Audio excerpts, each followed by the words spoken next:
Bueno, Ariel, y a Berenice y a Claudio, les cuento un poco cómo es la organización.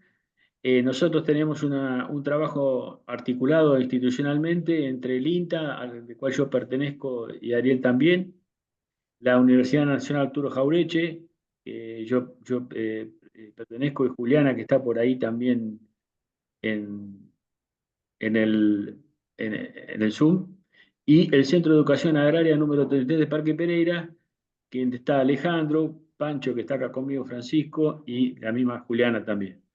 Lo que estamos haciendo es un trabajo con espacios donde se sientan las organizaciones. En este caso tenemos un espacio en donde se sienta la mesa de productores de carne del AMBA Sur, donde incluye, entre otras alternativas de producción de cerdos.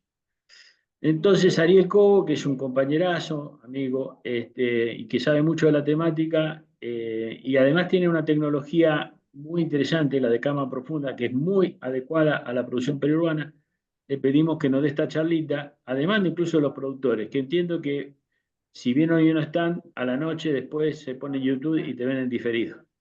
Así que Ariel, desde ya te agradecemos muchísimo y la idea es que largues la charla y después hacer unas preguntas. Buenísimo, Gus. No, el agradecido soy yo por la invitación. Siempre la oportunidad de estar cerca de los usuarios de la tecnología que nosotros tratamos de ensayar, ¿no? Que es un poco lo que debería ser nuestro, nuestra razón de ser como investigador y extensionista en el INTA, lo cual está lamentablemente en estos días en discusión, pero nosotros nos aferramos a ese objetivo, que es el de probar lo que nosotros podemos hacer, probar lo que no puede hacer el productor y después entregársela más redondita como para que ustedes sigan experimentando, porque siempre lo hacen, pero con ciertos límites donde nosotros le decimos, mira, esto ya lo probamos y no anduvo, esto lo probamos y anda. Entonces se trata un poco de la investigación adaptativa que hacemos y esto es parte de la extensión de esa investigación. Así que agradecerle la oportunidad. Voy a apagar la cámara para que sea más fluido el audio. Total, no pasa nada si no me ven a mí. El tema es que vean la charla. Y después al final, bueno, quedamos abiertos a preguntas.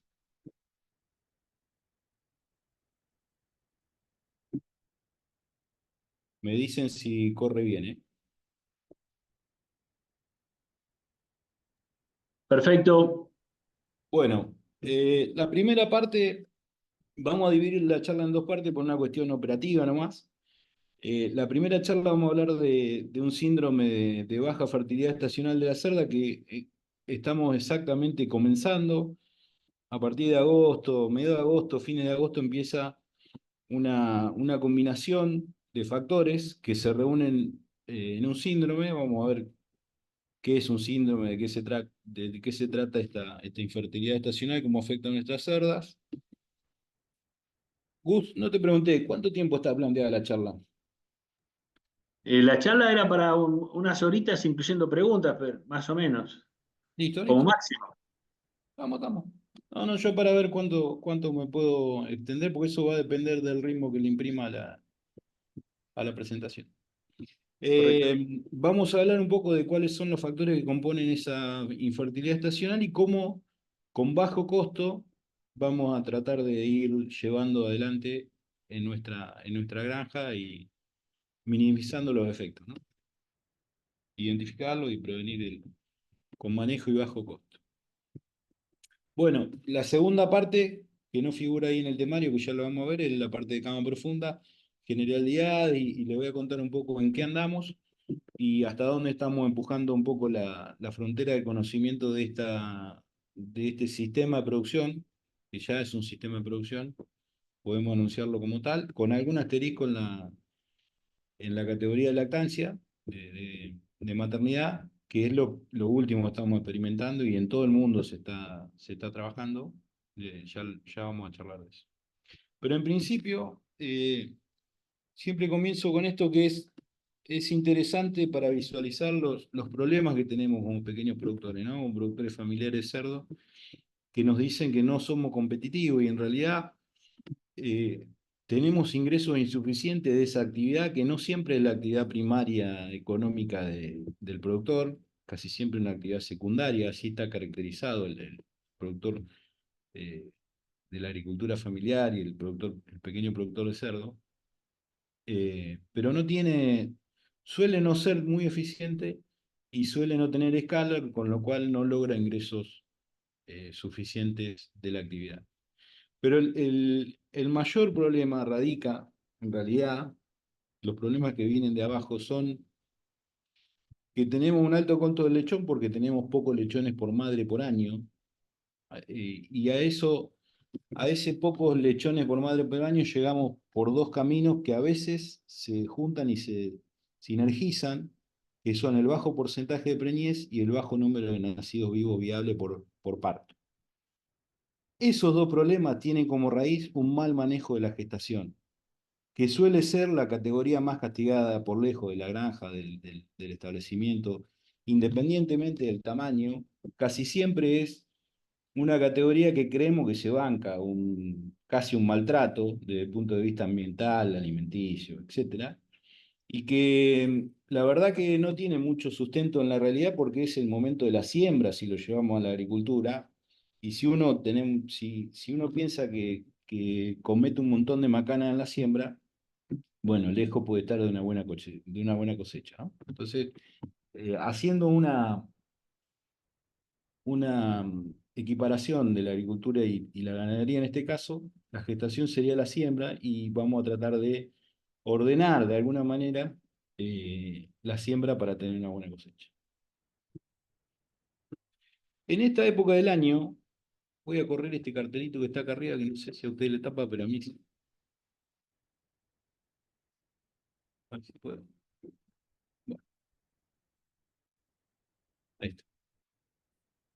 En esta época del año, fíjense, estamos mediados de octubre, no sé si ven mi cursor, pero cuando yo lo cruzo con la ordenada y hago la proyección, estamos arriba de 5.000 unidades de radiación que ya causan un efecto importante sobre nuestras cerdas. Y ahora vamos a ver cómo esos efectos se van acumulando y se van haciendo aditivos sobre la situación, sobre la fertilidad de nuestras cerdas. Pero quería mostrarles sobre todo esto, que es el mapa de radiaciones que cae todos los años sobre el territorio de la Argentina, independientemente si llueve, si no llueve, si es niño, si es niña, si es niñe, todos los años se repite este esquema de radiaciones sobre nuestro país. Con lo cual, si la teoría nos dice que a partir de 4.000 unidades de radiación, no se asusten porque no va a ser toda la charla así de gráfico, de lo poco que voy a mostrar.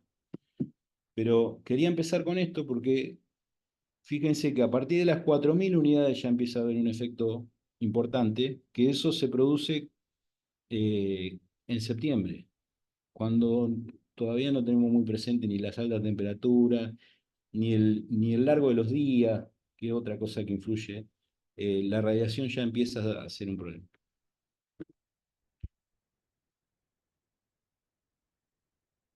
Bueno, esas dos flechitas indican otra cosa que conforma el síndrome, que dijimos, en un principio dijimos que íbamos a decir lo que era el síndrome y no lo dije, pero el síndrome es un conjunto de cosas que terminan dando como resultado un gran efecto. En este caso se acumulan un montón de factores que sinergiza y que se adicionan entre ellos para dar como resultado la infertilidad estacional de la cerda, que es en esta estación de primavera-verano donde la cerda se comporta peor en cuanto a reproducción. Si nosotros pudiéramos elegir, yo siempre digo que a pesar de ese síndrome, de ese pequeño síndrome de aborto otoñal que también tiene la cerda, yo preferiría siempre criar cerdo con frío y no con calor. ¿Sí? Y hoy, la primera parte de la charla se va a tratar un poco de eso. Estas dos flechitas lo que marcan son el día más largo y el día más corto del año. El día más largo, 21 de diciembre, y a partir de ahí los días se empiezan a acortar hasta el 21 de junio, que es el día más corto, y a partir de ahí los días se empiezan a alargar hasta el 21 de diciembre. ¿Sí? Ese comportamiento la cerda lo lee con una glándula que tiene en la cabeza, que mide la cantidad de horas luz que tiene un día y hace que se comporte mejor cuando los días se están acortando que cuando los días se están alargando. ¿Y a qué obedece eso? Que se llama fotoperiodo. A que la cerda sigue teniendo grabado en su ADN como, como garantía para la supervivencia, que se comporte mejor reproductivamente durante los meses de invierno, que geste casi 4 meses, 16 semanas y media, 114 días, 3 meses, 3 semanas y 3 días, como quieran recordarlo, y termine pariendo en primavera cuando hay abundancia de recursos para asegurar que esa progenie tenga la mayor posibilidad de supervivencia. Y además, sus predadores naturales estén haciendo lo mismo que ellos, que es criar su cría y estar más atento a la crianza que a la caza. Lo cual, ese ADN, esa información grabada en ese ADN, se traslada a la cerda doméstica y además se van produciendo comportamientos atávicos que tienen que ver con eso que viene grabado de los animales salvajes, que son predecesores de nuestro cerdo doméstico. Que a pesar de haberlo manipulado largamente y haberlo mejorado genéticamente, eso lo sigue conservando y nuestra cerda, además de traer eso, trae otras cosas de su antecesor salvaje. Y a pesar de que nosotros quisimos transformarla en una poliéstrica anual, sigue siendo poliéstrica estacional. Quiere decir que esto que decíamos, ¿no? Eh, Cada 21 días tiene un ciclo donde ovula, pero lo hace con, si se quiere, con mayor potencia eh, durante los meses de la estación fría. ¿Sí? Eso como para decirlo en términos no tan rebuscados. Bueno, recuerden este gráfico porque lo vamos a ver en el resto de la charla. Entonces, el síndrome de infertilidad estacional comienza con un comportamiento atávico que está vinculado al fotoperiodo, que es esta identificación que tiene la cerda, que no solamente lo hace la cerda que está al aire libre, sino que también influye sobre la cerda que está confinada, aún en las mejores condiciones. Obviamente, algo menos de impacto, pero también lo tiene, a pesar de un montón de trabajo que se han hecho en iluminar las cachorreras, en estimular con luz, en dar periodo de oscuridad, bueno, un montón de cosas que terminaron dando resultados dudosos, o por lo menos contradictorios, de un montón de investigaciones, con lo cual ya no se ensaya más para tratar de engañar esa glándula que tiene la cerda, porque es bastante difícil, sino que lo que tratamos de hacer es, sabiendo que nos va a pasar, lo único que podemos hacer es aumentar la cuota de monta. ¿Qué quiere decir esto? Si yo sé que en esta estación cálida el fotoperiodo va a tener un efecto sobre mis cerdas, para mantener el grupo de parto, si yo tengo que llenar una sala de ocho jaulas, bueno, en vez de servir 9 cerdas, tendré que servir 10, ¿sí? Para llegar a esa cuota de parto de 8 cerdos. Es lo único que puedo hacer. Esta dinámica la vamos a repetir. Lo que estamos diciendo es, vamos a enunciar un efecto de este síndrome, que compone este síndrome de infertilidad estacional, y vamos a tirar una alternativa de bajo costo para minimizarlo. Tipo como en misa, a cada intención respondemos. Bueno, lo segundo que pasa, acuérdense de ese gráfico de las radiaciones que veíamos al principio, lo segundo que pasa con las radiaciones ultravioletas es que producen quemadura en nuestra cerda. Las quemaduras tienen mediadores del dolor, como cualquier lastimadura, un pinchazo, cualquier cosa, se duele porque hay mediadores químicos que se secretan y que informan de ese dolor. Cuando eso pasa en nuestra cerda, se genera en un eje que va del cerebro de la cerda al ovario, ¿sí? Directo, un eje hipotálamo, hipófisis, ovario, se genera una vía que le dice a la cerda que la vida está en peligro. Y la cerda responde eh, con un precepto fundamental que es, primero está la supervivencia, segundo está el crecimiento y tercero está la reproducción. Con lo cual, si los mediadores químicos informan y la cerda interpreta por esas señales que la vida está en peligro, si hay una gestación, se la saca encima, o sea, traducido a la reproducción, esa cerda podría haber estado preñada, chiquitita, abortar y reabsorber ese embrión, porque no estaba esqueletizado, o aparecer un aborto, ¿sí? O lo intermedio, que es una clara de huevo colgando de la vulva, que algunas veces la pueden haber visto, como una clara de huevo turbia que cuelga de la vulva, eso que decimos una cerda sucia.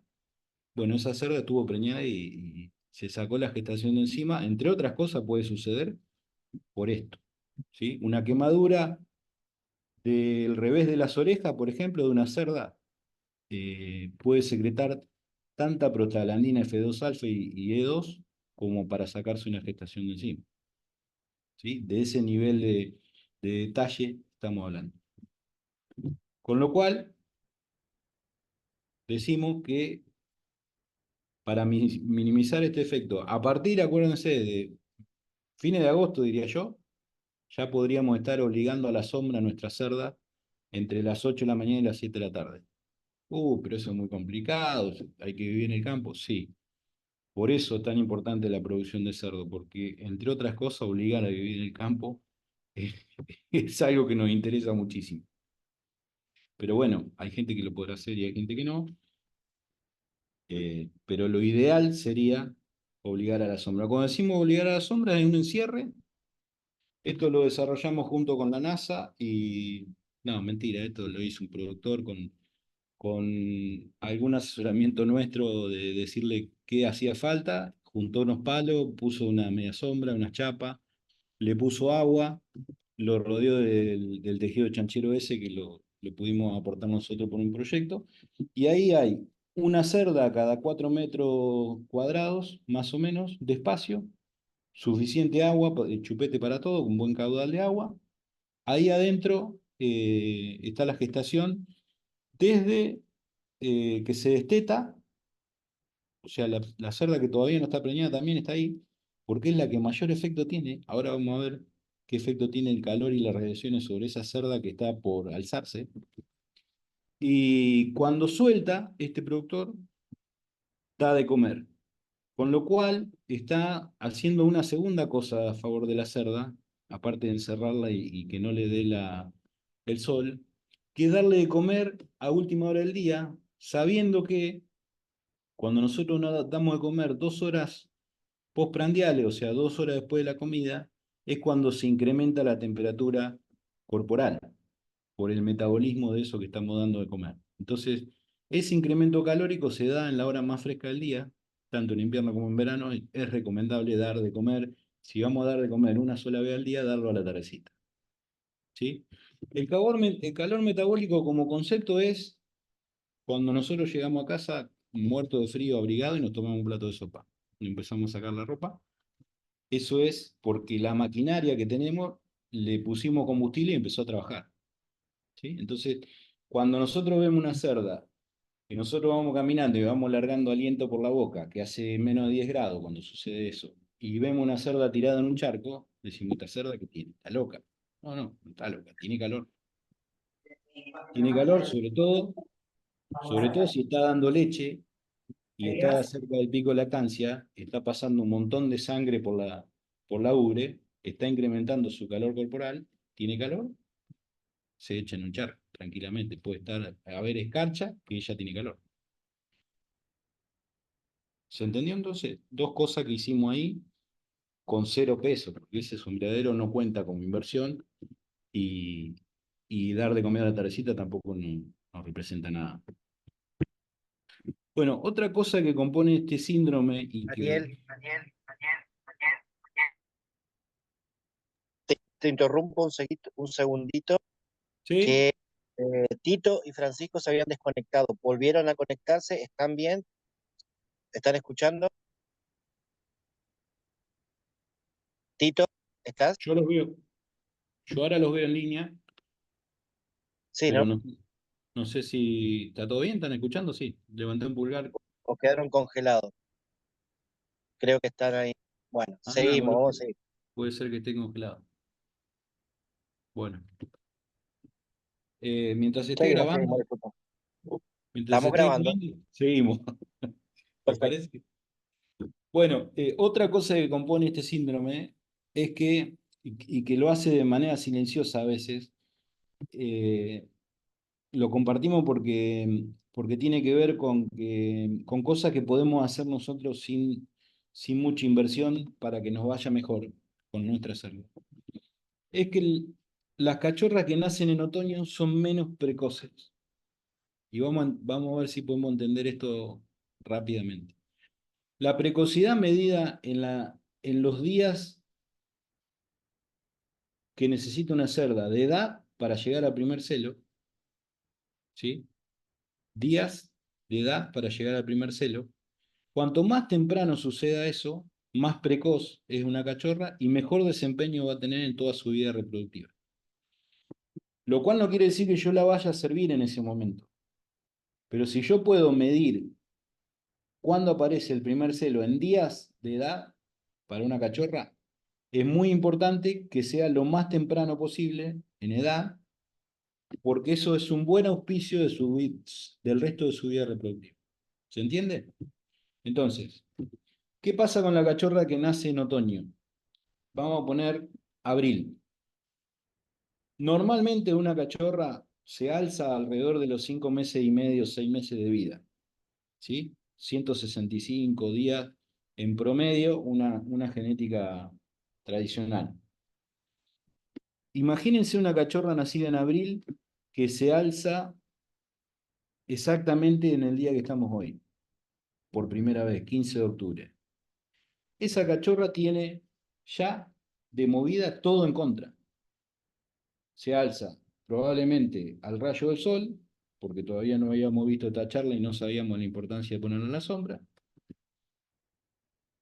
A veces, como vamos a ver después, puede llegar a tener otras cositas en contra, como son las que componen el síndrome de infertilidad estacional, y esa cachorra en vez de alzarse el día 160, se alza el día 180.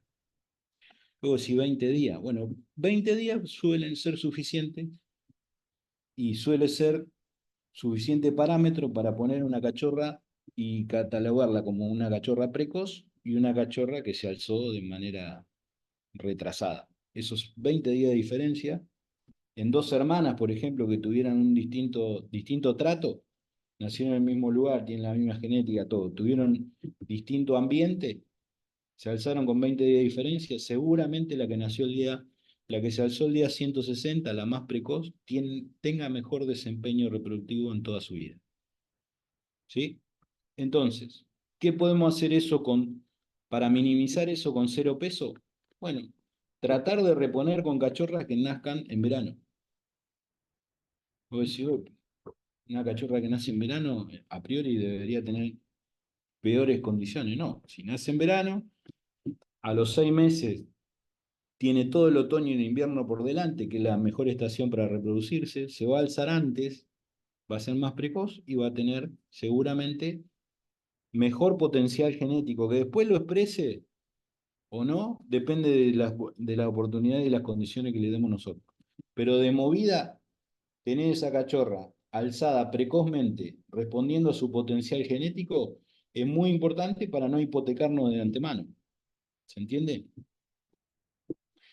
El mecanismo por el cual una cachorra o una hembra de destete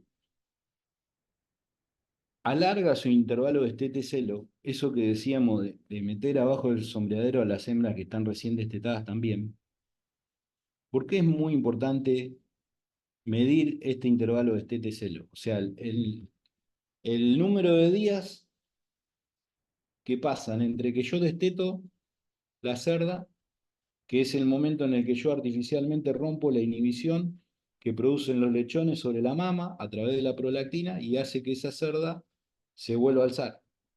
¿Sí? ¿Se entiende, no? O sea, la cerda mientras...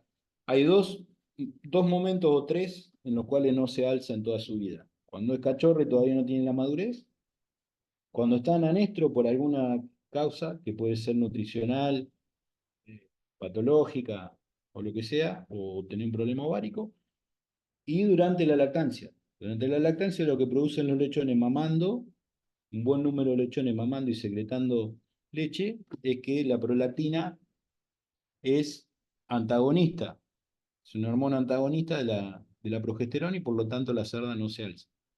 ¿Está? No hay pico de LH, no hay ovulación. Cuando esa inhibición se rompe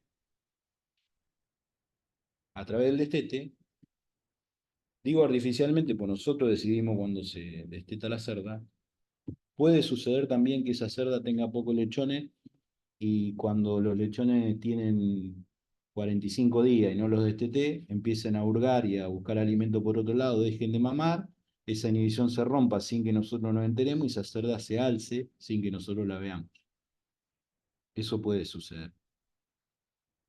De hecho, a veces cuando alargamos y no tenemos mucho control sobre la fecha de destete, pasa. ¿Sí? Hacen falta 4 o 5 lechones mamando y toda la leche que hace falta para alimentar esos lechones para que esa inhibición se mantenga. Si se rompe de alguna manera, porque yo le saqué los lechones, porque los lechones se fueron, esa inhibición se rompe y la cerda se alza. Alrededor del día 4 o 5. O sea, si yo desteto un jueves, el Día Internacional del Destete, digo yo, para que se alce el lunes, para que no se alce el fin de semana, ese intervalo de destete-celo sería el intervalo normal. Ahora, atenti acá. Por cada día que me alejo del intervalo de destete-celo promedio normal, salgo con 10% menos de óvulo del ovario. ¿Cómo? De vuelta. Tengo 5 días de intervalo de destete-celo normal. Una cerda que se alza el día 10, posterior al destete, sale con el 50% de la dotación de ovocito. Eso explica las cerdas que se alzan 10, 12 días después del destete, se sirven y al cabo de 4 meses, yo espero 10, 12 lechones y nacen 4. ¿Está? No es culpa del macho, porque lo primero que hacemos es mirar de reojo al macho y decir, la próxima vez que haga frío te hago chorizo. No, probablemente haya sido culpa nuestra. Si nosotros tenemos una cerda que se hace al día 12 post destete, la dejo pasar. Me va, me va a dar la sensación de que pierdo tiempo. Es una sensación correcta, está perdiendo tiempo. Pero está perdiendo mucho menos tiempo que los 4 meses de esperar una camada de 10, 12 lechones y que nazcan 4. ¿De acuerdo? Reseteo el ovario, la dejo pasar, el próximo celo la sirvo y salgo con el 90-100% de ovocitos potenciales. Y después veo lo que sirvo, después veo la calidad espermática, que otra cosa que sucede en esta época que no tiene que ver con la hembra, pero también baja la calidad espermática de los machos. Después lo vamos a ver. ¿De acuerdo?